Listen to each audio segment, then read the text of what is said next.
Okay, so I'll be continuing with what was taken last class, and that is Shylock's justification or reason for insisting on taking his pound of flesh rather than money. He has no forgiveness, he is heartless. And then he says, there are people who dislike pigs, there are people who hate cats, not for, and there isn't any reason as to why they hate cats or pigs. And then he goes on to say that people's likes and dislikes are fickle and it kind of depends on a person's mood. And he says there is no real reason for as to why they hate or like a particular thing. And he says similarly, I too cannot give you any reason except for the fact that I've always had this loathing, I've always hated Antonio. And he says that is the answer I'm going to give you. And he says, is that enough of an answer? Now all this while Bassanio has been listening to this reply, and Bassanio steps in and he says, this is no answer, thou unfeeling man, to excuse the current of thy cruelty. He says, this is not enough, and this is not enough answer, this is not a good answer. And this answer does not excuse you, excuse your cruelty. You are a very cruel person, he says. And Shylock says, I am not bound to please thee with my answer. He says, I have no intention of answering you, and my answers are merely answers. I do not really have to please you. There is no need for me to satisfy you with any answers. And then Bassanio says, do all men kill the things they do not love? Do people kill things that they instantly dislike? There are a lot of things that we like and we don't like. There are a lot of people, Shylock says, don't people like to kill the things they hate? Naturally, everyone would like to kill the things that they hate. So this is the answer that Shylock gives Bassanio when Bassanio asks him whether men would prefer killing things that they dislike. Here, and then Bassanio says, every offense is not a hate at first. He says, not every act of wrongdoing must lead to hate. We do not automatically hate a person who does something wrong to us. And he says, each act of wrongdoing should not lead to hate. And at that instant, Shylock says, what, wouldst thou have a serpent sting thee twice? And immediately says, imagine, would you let a snake bite you twice? If a snake has bitten you once, won't you naturally dislike that snake, and won't you naturally want to kill it before it attacks you or bites you again? And now Antonio has had enough. Antonio talks to Bassanio and he says, I pray you, think you question with a Jew. He says, are you trying to reason with this man? Are you trying to change this man's mind? It's not possible, he says. You may as well go stand upon the beach and bid the main flood bait his usual height, he says. It'll be easier. It'll be easy for you to go and stand on the beach and tell the tide, whether it is a high tide, not to come in as high as it usually would come, because that is something that is natural, that will not change. Similarly, this man's nature, he is cruel and hard-hearted by nature, and he is not going to change. Similarly, just like we will be unable to change nature. For example, the high or the low tide. Similarly, it's impossible. It's not possible to reason with such a man. And then he goes on to say, you may as well use question with the wolf, why he hath made the ewe bleed for the lamb. You might as well ask the wolf why he makes a ewe cry by eating the lamb, because it's in the wolf's nature. He does not really think about the ewe when it eats the lamb. And he says, you may as well forbid the mountain pines to wag their high tops and make no noise when they are frightened. when they are threatened with the sorry, I've lost the lines. When they are threatened with the gusts of heaven. Now he's talking about the mountain pines.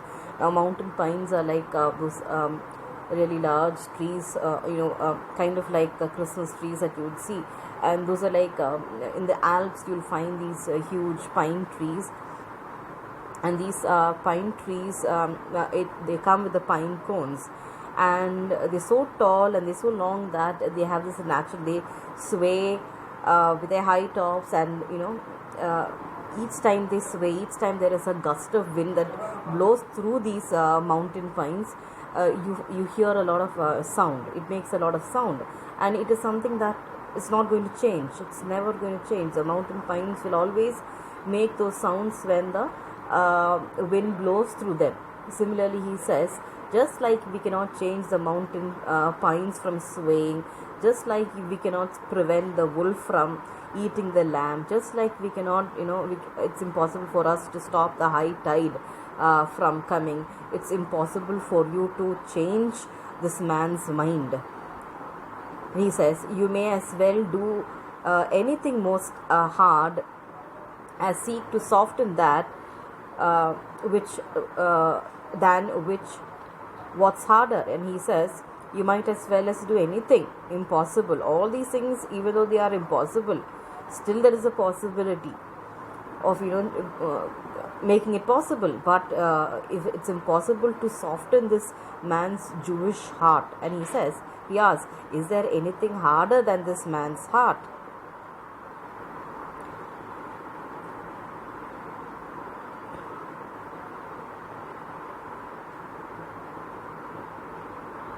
And then he says,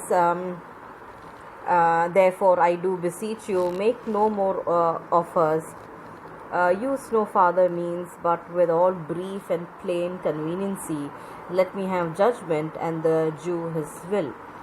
And he says, since it's impossible to change Shylock's mind, he has a hard heart. Instead, now there is nothing much we can do, so I'm pleading with you, do not plead, do not beg this man, and do not try to persuade him. Do not plead or make offers or try to persuade him. Rather, let him get what he wants. Let him get that pound of flesh that he has wanted. Let this man have his way, and let us not delay this any longer. Now this is what Antonio tells Bassanio, and now Bassanio tries to offer Shylock a better, comes with a better offer for Shylock, and he says, for thy 3,000 ducats, here is 6. Now Antonio owes Shylock 3,000 ducats, as is earlier mentioned. This is the amount that Antonio had borrowed from Shylock, and that amount he had borrowed for Bassanio. So now Bassanio owes it to his friend. Now Bassanio wants to save Antonio, and Bassanio says, for your 3,000 ducats, I have with me 6,000 ducats. Now that he is married to Portia, he is now a rich man, and he says, I have 6,000 ducats. But Shylock, he is not happy. He says, what judgment shall I dread, doing wherein 6 parts, and every part a ducat? I would not draw them, I would have my bond. And he says, there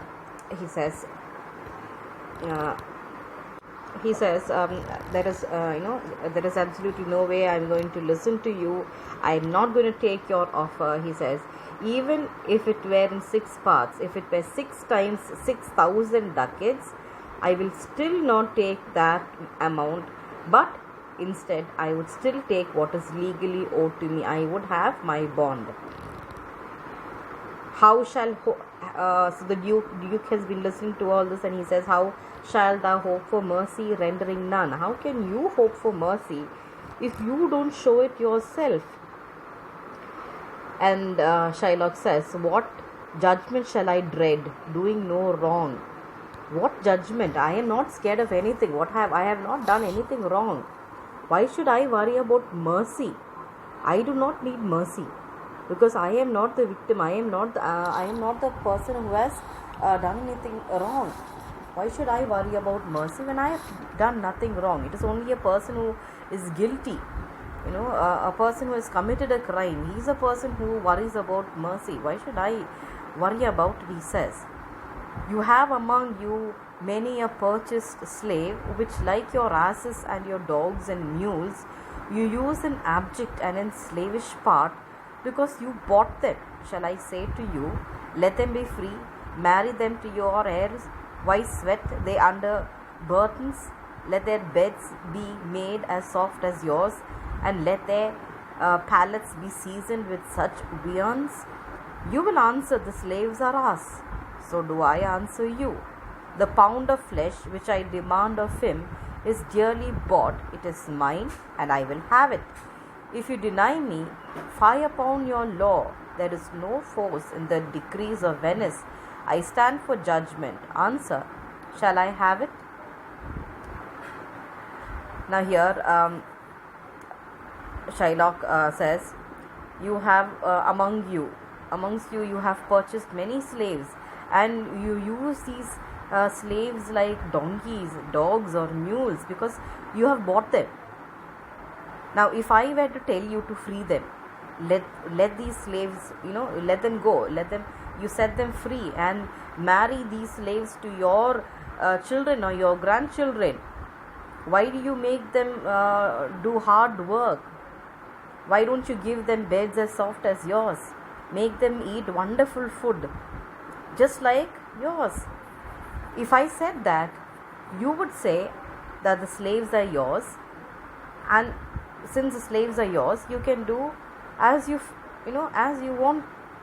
Whatever you want, you can do, because you own them. You technically own them. And that is the answer you would give me. And he says, Shylock says, I'm giving you the same answer. I have bought the pound of flesh that I demanded from him. Now that is the deal between Antonio and myself. I had given him money, and he had promised to give me back the same amount by a certain period, but he has not been able to, and instead he had promised to give me his pound of flesh. Now that he cannot keep, he was unable to keep his promise. He has to give me his pound of flesh. Now I own that pound of flesh. Now that pound of flesh is my slave, he says. And just like you, once you've bought your slaves, you own them. Similarly, I now own that pound of flesh, which is Antonio's. So I own it. And he says, I have bought the flesh, that pound of flesh that I demanded from him. It is mine, and I will have it.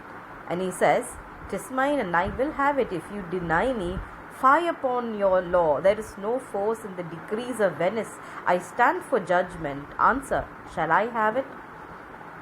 Now he says, it is mine. What is mine? That pound of flesh is mine, and I will have it, he says.